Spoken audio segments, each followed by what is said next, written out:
Hello बच्चों। आज की इस वीडियो में मैं आपको समझाऊंगा हैलोजन यौगिक क्या होते हैं और इनका वर्गीकरण कैसे किया जाता है। चलिए स्टार्ट करते हैं वीडियो को। और सबसे पहले हम बात करते हैं कि हैलोजन यौगिक किन्हें कहा जाता है। देखिए बच्चों, आप जानते हैं कि सभी प्रकार के कार्बनिक यौगिक हाइड्रोकार्बनों से बने हुए हैं। तो वे कार्बनिक यौगिक जिनमें किसी हाइड्रोकार्बन के एक या एक से ज़्यादा हाइड्रोजन परमाणुओं को हैलोजन परमाणुओं से विस्थापित किया गया हो, उन्हें हैलोजन यौगिक कहते हैं। देखिए, सबसे पहली बात जो हमें सीखनी है कि हैलोजन यौगिक कौन है। हैलोजन यौगिक तो आपको इनकी परिभाषा में समझना है कि ये हैलोजन विस्थापित हाइड्रोकार्बन है। हैलोजन विस्थापित हाइड्रोकार्बन। देखिए, अगर आपसे प्रश्न पूछ लिया जाता है कि हैलोजन यौगिक से आप क्या समझते हैं, तो आप क्या कहेंगे? वे कार्बनिक यौगिक जिनमें हाइड्रोकार्बनों के एक या एक से ज़्यादा हाइड्रोजन परमाणुओं को हैलोजन परमाणुओं से विस्थापित किया गया हो। देखिए बच्चों, ये यौगिक एलिफैटिक और एरोमेटिक दोनों प्रकार के हो सकते हैं। इसके अलावा एलिसाइक्लिक हाइड्रोकार्बनों को भी हैलोजन यौगिकों में विस्थापित किया जा सकता है। इसका अर्थ यह हुआ कि हैलोजन यौगिक एलिफैटिक, एलिसाइक्लिक तथा एरोमेटिक तीनों प्रकार के हो सकते हैं। तो चलिए अब हम आगे इनका वर्गीकरण पढ़ेंगे। वर्गीकरण। बच्चों, जैसा मैंने आपको अभी बताया कि हैलोजन यौगिक एलिफैटिक, एलिसाइक्लिक, एरोमेटिक तीनों प्रकार के हो सकते हैं, लेकिन हैलोजन यौगिकों का जो वर्गीकरण सबसे अधिक प्रसिद्ध है वो संकरण के आधार पर है। संकरण के आधार पर किया गया वर्गीकरण सबसे प्रसिद्ध है। बच्चों, आपने कक्षा 11 में संकरण के बारे में पढ़ा हुआ है। आपको याद होगा कि वहां आपने sp3, sp2, sp और इसी प्रकार के और भी संकरण के बारे में पढ़ा था। तो चलिए बच्चों, अब हम संकरण के आधार पर हैलोजन यौगिकों का वर्गीकरण करते हैं। देखिए बच्चों, इस वर्गीकरण को 3 भागों में विभाजित किया गया है। पहले भाग में वे हैलोजन यौगिक आते हैं जिनमें हैलोजन से जुड़ा हुआ कार्बन परमाणु sp3 संकृत होता है। दूसरे समूह में वे हैलोजन यौगिक रखे गए हैं जिनमें हैलोजन से जुड़ने वाला कार्बन परमाणु sp2 संकृत होता है। तीसरे समूह में वे हैलोजन यौगिक रखे गए हैं जिसमें हैलोजन से जुड़ने वाला कार्बन sp संकृत होगा। तो देखिए बच्चों, जब आप वर्गीकरण करते हैं तो आपको इस बात का ध्यान देना है कि यौगिक के जिस कार्बन के साथ हैलोजन जुड़ा हुआ है उसका संकरण कौन सा है। आपको बाकी जो और कार्बन परमाणु हैं उनसे कोई मतलब नहीं है। आपको देखना है जिस कार्बन से हैलोजन जुड़ा हुआ है उसका संकरण क्या है। चलिए बच्चों, तो हम एक एक कर इसके बारे में पढ़ते हैं। देखिए, यदि वह कार्बन जिसके साथ हैलोजन जुड़ा हुआ है sp3 संकरित हो तो इस प्रकार के हैलोजन यौगिक 3 प्रकार के होते हैं। उनमें से पहला प्रकार, इसका नाम होगा एल्काइल हैलाइड। Alkyl halide. दूसरे प्रकार का नाम है एल्लाइल हैलाइड। और तीसरे प्रकार को बेंजाइल हैलाइड कहते हैं। देखिए बच्चों, इस तरह से वे हैलोजन यौगिक जिनमें हैलोजन से जुड़ा हुआ कार्बन sp3 संकरित होगा उनको 3 समूह में रखा गया है, बेंजाइलिक समूह, एलाइलिक समूह और एल्काइल समूह। अब हम समझेंगे कि इन तीनों को हम कैसे पहचान सकते हैं। देखिए बच्चों, यदि हैलोजन परमाणु किसी एल्काइल समूह के साथ जुड़ा हुआ है, आप जानते हैं कि R समूह को एल्काइल समूह कहा गया है।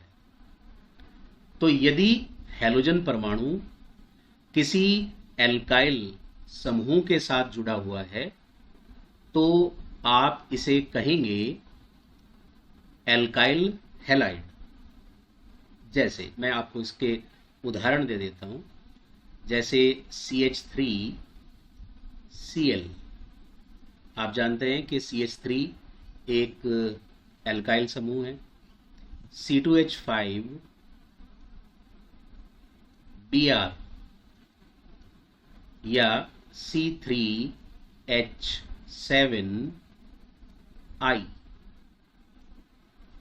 देखिए, इन सभी को एल्काइल हैलाइड कहा जाएगा। तो आप परिभाषा समझ गए होंगे कि अगर एल्काइल समूह के साथ हैलोजन परमाणु जुड़ा हुआ है तो उनको एल्काइल हैलाइड कहेंगे। तो बच्चों, अब हम आ जाते हैं एल्लाइल हैलाइड की तरफ। तो देखिए बच्चों, एल्लाइल समूह एक विशेष प्रकार का समूह होता है। इसमें क्या होगा कि इसमें 2 कार्बन होंगे और दोनों कार्बन डबल बॉन्ड से जुड़े हुए होंगे। इनके साथ एक तीसरा कार्बन होगा जो सिंगल बॉन्ड से जुड़ा हुआ होगा, यानी ये वाला कार्बन sp3 संकृत होगा। अब इस sp3 संकृत कार्बन के साथ हैलोजन जुड़ा हुआ होगा। तो देखिए, आप समझिए बात को कि ये जो समूह आप देख रहे हैं, ये वाला समूह, इस समूह को एल्लाइलिक समूह कहते हैं।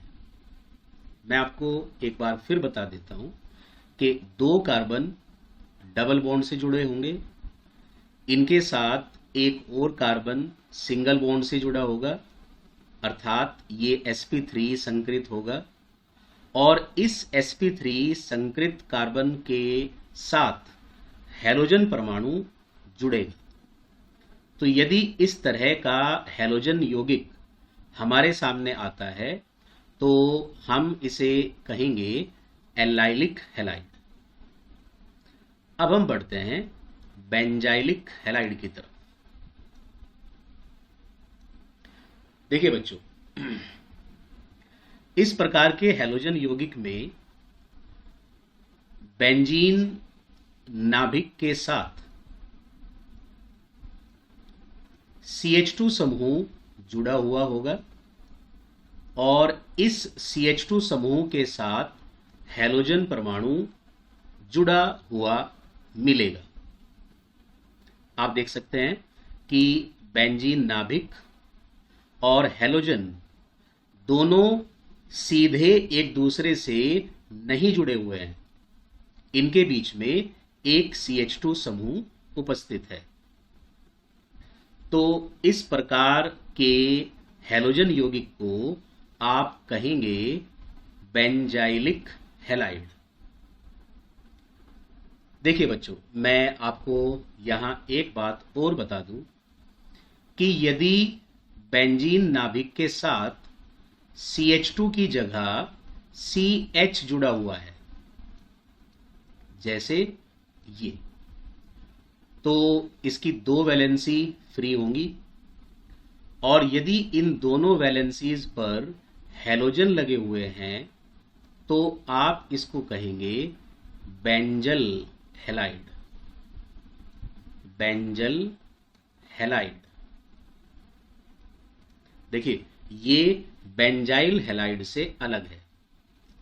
बेंजाइल हैलाइड में बेंजीन नाभिक के साथ CH2 समूह होगा, बेंजल हैलाइड में बेंजीन नाभिक के साथ CH समूह होगा।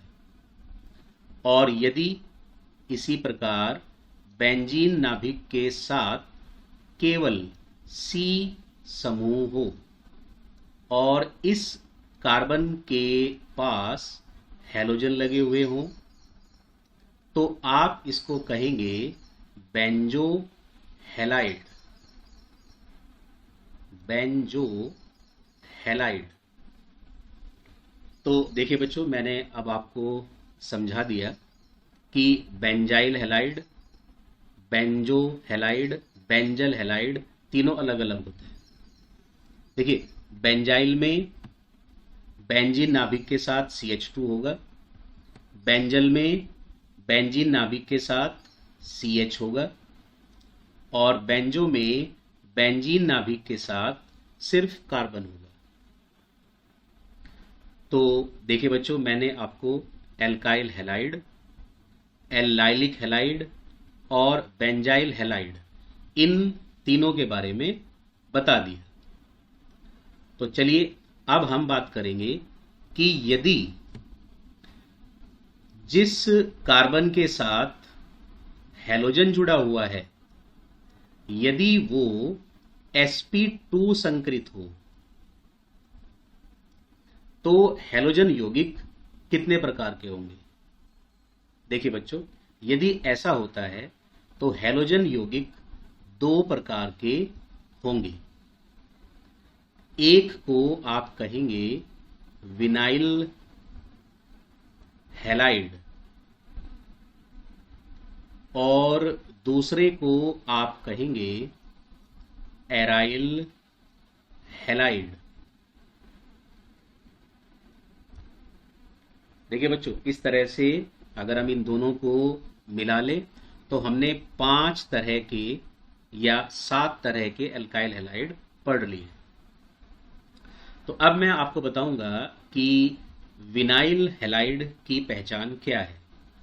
देखिए बच्चों, इसमें दो कार्बन होंगे जो डबल बॉन्ड से जुड़े हुए होंगे और इनमें से किसी एक कार्बन के साथ हैलोजन परमाणु जुड़ा हुआ होगा।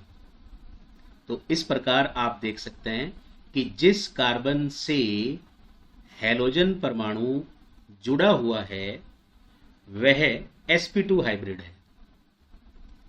तो आप देखिए, इसको आप समझ लीजिए कि दो कार्बन होंगे, दोनों डबल बॉन्ड से जुड़े हुए होंगे और किसी एक कार्बन के पास हैलोजन परमाणु होगा।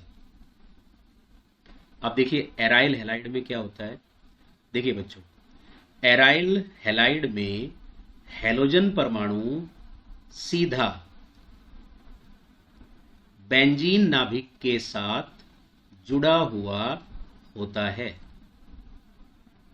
इससे पहले आपने बेंजाइलिक हैलाइड पढ़ा था, वहां मैंने आपको बताया था कि बेंजीन नाभिक और हैलोजन के बीच CH2, CH या C समूह या कोई और इस तरह का समूह होगा। लेकिन एराइल हैलाइड में हैलोजन परमाणु बेंजीन नाभिक के साथ सीधा जुड़ा हुआ होता है। ठीक है बच्चों, आपको ये बात भी समझ में आई। अब हम बात करते हैं कि यदि जिस कार्बन के साथ हैलोजन जुड़ा हुआ है अगर वो sp हाइब्रिड हो, यानी यहां क्या होगा कि जिस कार्बन के साथ हैलोजन जुड़ना है वो खुद एक ट्रिपल बॉन्ड से जुड़ा हुआ होगा। तो देखिए बच्चों, इस तरह से हमने इनका जो वर्गीकरण है वो समझा। एक बार फिर इस वर्गीकरण को आप समझ लीजिए। देखिए, सबसे पहले हमने कौन पढ़े? Alkyl halide. और इनके लिए मैंने आपको बताया कि हैलोजन एटम एल्काइल समूह के साथ सीधा जुड़ा हुआ होगा। दूसरा हमने पढ़ा एल्लाइल हैलाइड। देखिए बच्चों, इसमें क्या होगा कि दो कार्बन जो आपस में डबल बॉन्ड से जुड़े हुए हैं उनके साथ एक कार्बन जो सिंगल बॉन्ड से जुड़ा हुआ है और उसके साथ हैलोजन हो। तीसरा हमने पढ़ा vinyl halide, sorry benzyl halide.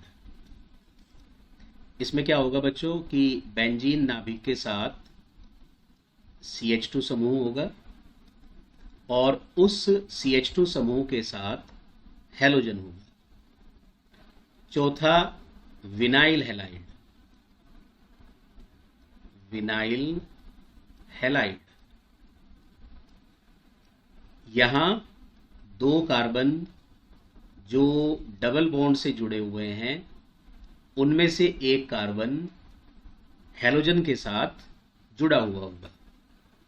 पांचवा एराइल हैलाइड।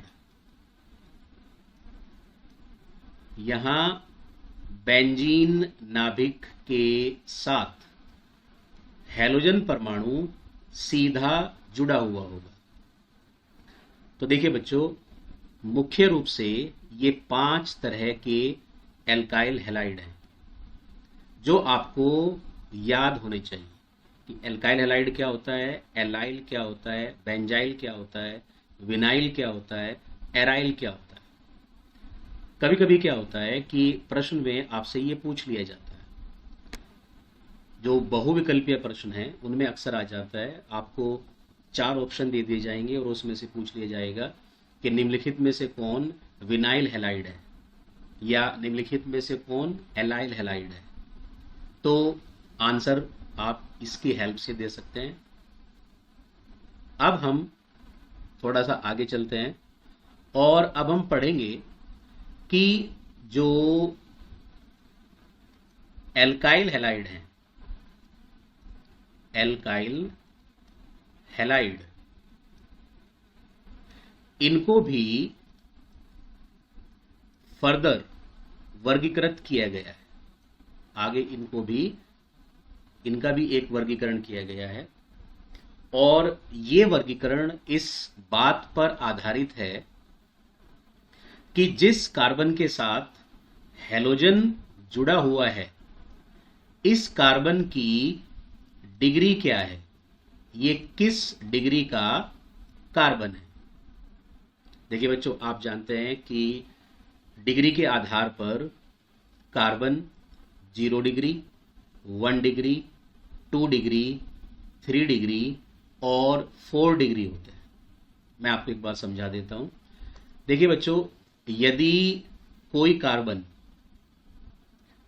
अपनी किसी भी संयोजकता से